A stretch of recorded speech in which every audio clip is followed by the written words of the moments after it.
Yeah, don't worry then. That's good. All right. The camera's on you as well? Yes, it's not rolling though. No, it's not. So Okay. that's a bonus. Oh, why not? So your answer's not here? They will be featured or not? You'll be able to hear them but not see me. Okay, all right, fine. Nobody needs to see this. Sorry, Kate, do you mind sitting over there? That's all right. No, it's all right. Thank you. Is this all right? Good. Right, yeah, we're running. I'm happy we're rolling. So, Karl, against all odds and despite a fair few of your efforts, you are now a much-loved TV presenter, hugely popular. Millions of people love you. How are you coping with the fame element? There isn't. I don't know what it is. I mean, nothing's changed. You know, apart from car insurance going up, and just being able to get a bargain in a shop. If you want to knock the price down, you can't do that once you're sort of known. People go, "You made of money." I'm not. You can use this. That's the exclusives for you. I'm not made of money. Doing all right. I'm not moaning. I know people are having it tough. You are moaning. You're moaning all the time. I'm not you never stop moaning. That's what you do. You only moan. That's your job. That's why this show's so good. Well, you say you can't get a bargain. How much were those trainers? Only 45 pence. 45 pence. In right. Africa. In Africa. That's what he gave. But look That's how far what he he had gave to to go. someone who was selling some trainers in Africa. Could have given them 50p. He was over the moon with that. Ricky and Steve, you knew him before he was famous. Has his head, while remaining obviously perfectly spherical, got any larger? No, not at all. No, he's got. I suppose he's got slightly more militant in his old age, but that's funny because now we're coming up with things so extreme, so dangerous, so ridiculous, so annoying, but he won't back down because he doesn't want to give me the satisfaction of failing. So this second series is incredible. I mean, he's doing things that I never thought he'd ever do or we'd get him to do, but he does them, and yeah, it's quite remarkable. Like you were saying earlier, if we put some weird food down in front of you, you just eat it defiantly now because you don't want to give us. Yeah, not a problem.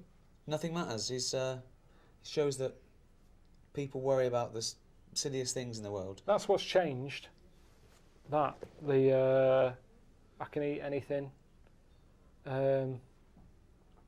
Which is weird. Yeah, I can eat anything.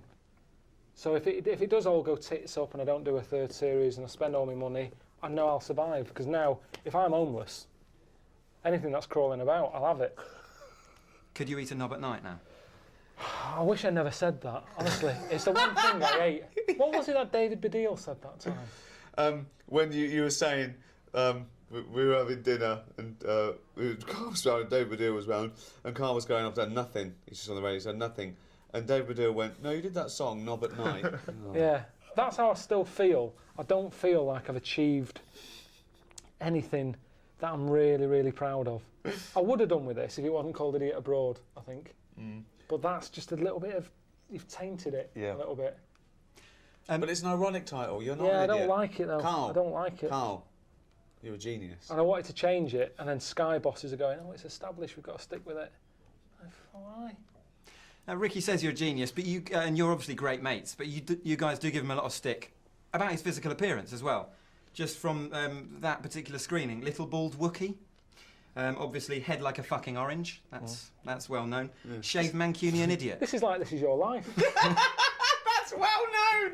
That shouldn't be well known, should it? No. That shouldn't be well known. Karl, oh God. Karl, this is your chance to get back, if you like. What phrases would you use to describe their physical appearance?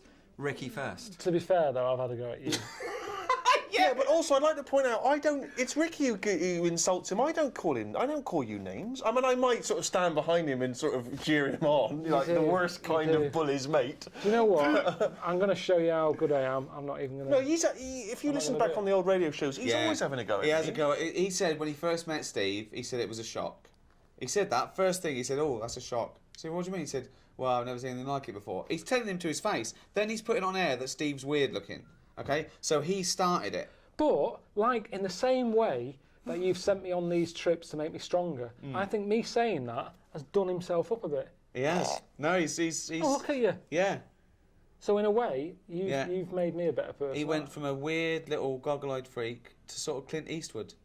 Yeah. I suppose I have in a way. Thanks, mate. Hang on, what was that picture from that used to be on the notice board in the kitchen at XFM? It was your favourite, wasn't it? It's the weirdest picture of you.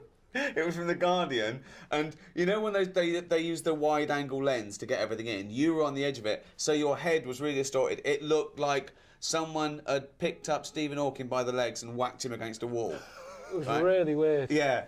And he loved it. He used to go past to go and look at Steve. Hey, listen, we were both in the Heat magazine Weird Crush. How did you get on? He won. He came number 1. Did he win? He won. Yeah. I didn't even win, you see, so I got to hand it to Karl. Yeah. That's better though.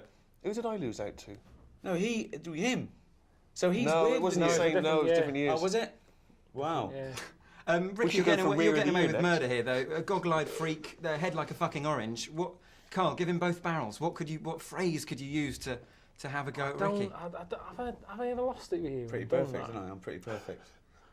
No, I don't think I sort of go with good-looking, nice. With names, sort of I'll sort of go, you fucking knob. I don't think you can use that on ITN, but it's more that for me. I don't pick Well, they can. animals. They make a special exception for me.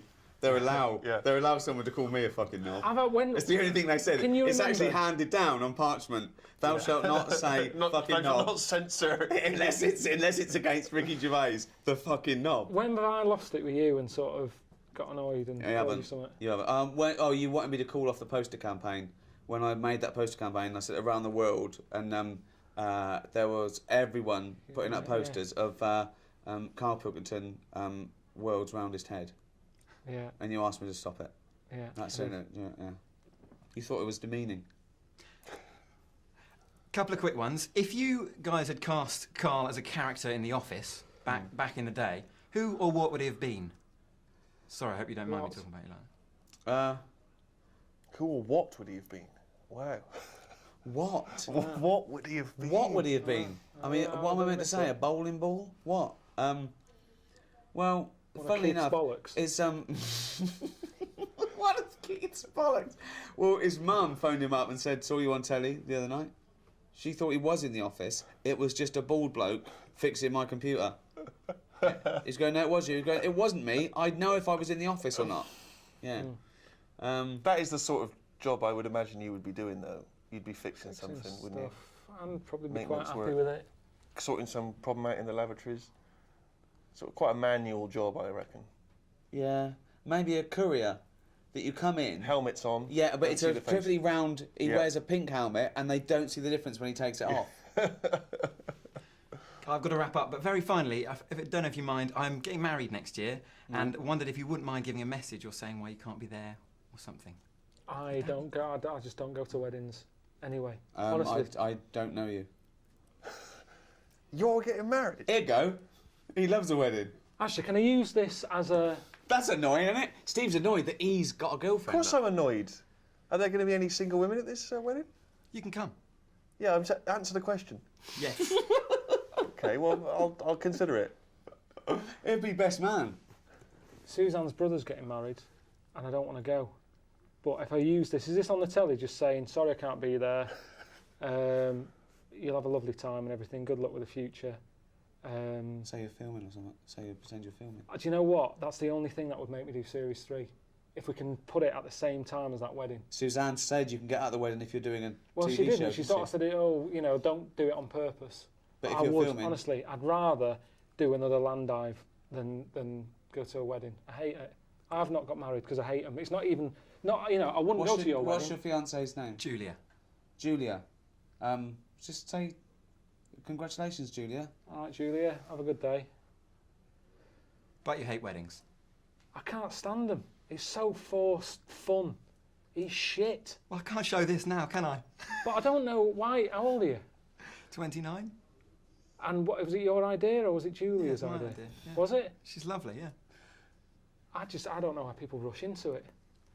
Honestly, I don't get it. 100 years ago, he'd be dead at 29. He'd have But 9 not kids. now. And He's look at not you, you've got a rushing good into job. You're working for ITN. You can afford toasters and kettles, and there's no reason to get married anymore, unless you can have a kid without being married and that. You don't. Yeah. There's no reason. I mean, that's not his request. Are you paying for it, or have you got your mum and dad? A bit of both. Well, no, probably her parents are paying for it. They're giving a bit, yeah. Yeah? That's Well, how a it bit. works, No, isn't they're it? meant to... Julia's dad's meant to stump up. Yeah, he's supposed to stump up. If he's watching this and he hasn't paid a penny towards it, what a stingy bastard. Yeah. Yeah. No. And given that I'm there, I mean, I'll eat his lamb, but I'm not enjoying it. Do you No, reckon it'll be lamb? What's the menu going to be? Well, if he got any sense, he'd start with some kind of mozzarella salad. Yeah. He'd move on to a lovely bit of lamb. Everyone likes lamb. Is there a fish dish? Well, there's something for the veggies, but who wants to bother? There's probably one or two of them, you know, a little pasty in the corner. Oh. Just move the lamb out of the way. Of course, yeah. And just have some of the veg that comes with the lamb. What are you thinking? Are you thinking feta rolls or are you thinking like a trifle or what? Thanks for asking, mate. It's more of a sort of, it's more of an eating mess they've gone for. Really? Yeah. And is it sit down or sort of help yourself? What's the vibe? Oh, sit down. This dude's not pissing about. This guy's not going with any buffet. So hold on, crap. they get He's up. got a band as well. If he's got only a DJ, then he is not the man I thought he It's was. stag do. Where are you taking him? What are you doing? What have you organised? We've gone to Prague. He slept with 14 prostitutes, which they said was a record. How's They he said gonna get those rid of girls the said crap? it was Is a he record. just scraping it off, or is he? No, he doesn't care. He don't care about Julia, whether she's getting or not. He's had his end away in Prague. He don't give a damn. Yeah, yeah. Well, So there congratulations. We are. Yeah. Have a nice time. That is beautiful. It is.